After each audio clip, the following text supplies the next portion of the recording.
paracha de la semaine est Nassau. La paracha de Nassau nous parle entre autres des offrandes des Nessim pour le Mishkan. Les Nessim, les princes de chaque tribu, apportèrent chacun leur tour des corbanotes accompagnés des cadeaux au Mishkan. Mais depuis quand? Depuis Rosh Chodesh Nissan. C'est-à-dire le lendemain du 8e jour de l'inauguration du Mishkan. Tout à fait. En effet, les Nessim voulaient être les premiers à apporter un korban pour Hachem.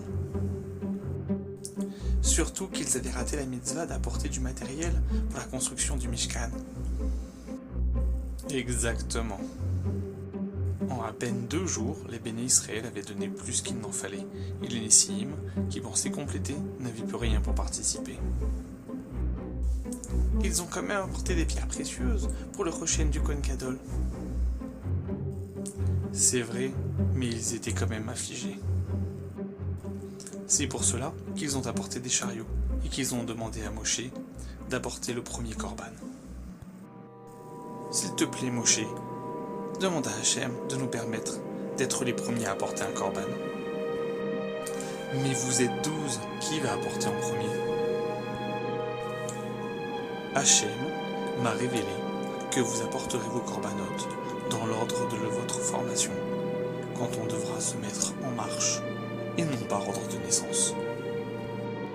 Génial!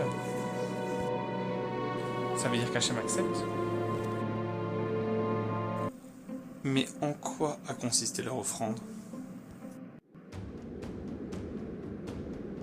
Le Nassi de la tribu de Yehuda apporta un plat en argent d'un poids de 130 shekalim, rempli de fleurs de farine pour une offrande de mincha.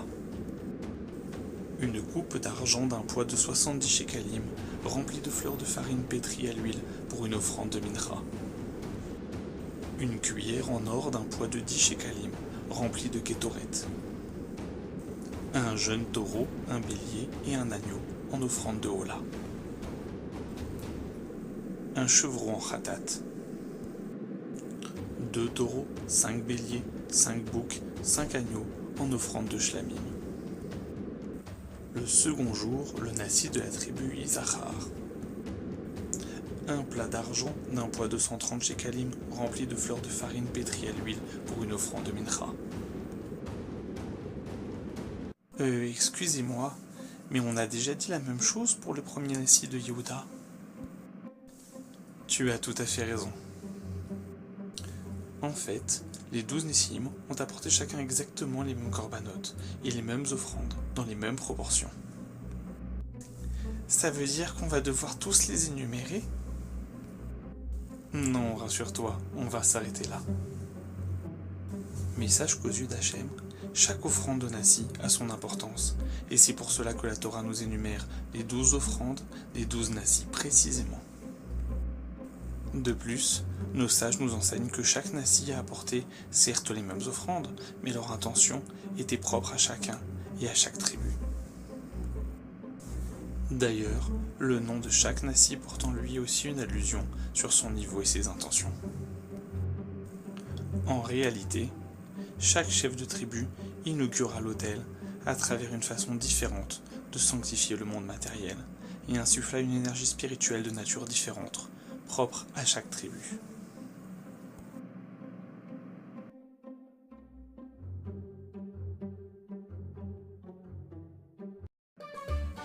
Tu as fini ta défila? Ben oui. Mais tu viens de commencer, il y a à peine 1 minute. Oui, mais tu sais, c'est toujours la même chose, toujours les mêmes mots, alors à force, je connais par cœur. C'est toujours les mêmes mots, tu as raison, mais tu dois y mettre à chaque fois ton cœur et pas le faire par cœur. Hein? Oui, tu dois faire de la prière, en y mettant à chaque fois un nouveau sens à chaque mot et de nouveaux sentiments. En gros, je dois parler à Hachem avec mon cœur, même si c'est avec les mêmes mots.